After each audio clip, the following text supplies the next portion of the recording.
John King, USA, CNN, weeknights 7 Eastern. When you look at the map, it's pretty obvious, if you've studied the region, as both of you have for so long, that one size does not fit all here, that each of these regimes is different, each of the protests is different. Some of it is political, some of it is religious, some is a combination of all those things. Some, of course, a lot of it is economic.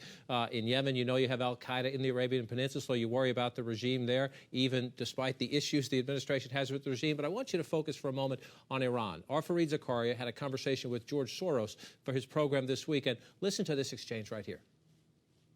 When you look around at the regimes, the other regimes, there seem to be protests and discontent everywhere. The one that is most interesting is Iran. Of course, and I'm convinced that the regime will not survive. I don't think that they'll be able to succeed, because this is something that people behave very differently than in normal times. They actually are willing to sacrifice their lives for a common cause. I would like to bet that the Iranian regime will not be there in a year's time. That's a bold bet, Nick Burns, and it is a hope many people have voiced since the Iranian Revolution back in 1979. Is there anything in the facts to suggest that the regime in Iran is at risk of toppling? There isn't. I wish I could agree with George Soros. All of us want to see that brutal regime topple in Tehran, but I don't see it happening.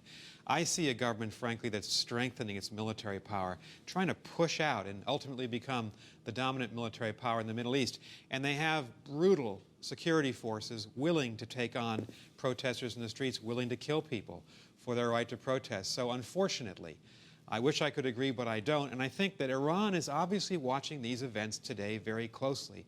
They want to see the Shia rebel in the eastern province of Saudi Arabia. They want to see the Shia rebel in the streets of Bahrain. They see a strategic opportunity to strengthen the Iranian position. Hezbollah has just strengthened its own position, an ally of Iran, in Lebanon itself. And Hamas is obviously strengthening vis-a-vis Fatah in the Palestinian territories.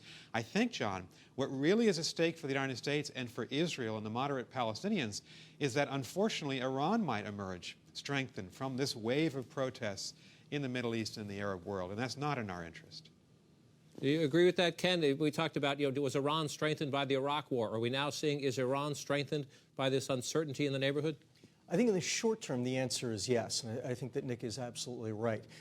In particular, I think that the Iranians are looking at Egypt and saying, we've seen the collapse of America's most important ally in the Arab world, Hosni Mubarak, who was also, let's remember, the greatest foe of Iran in the Arab world.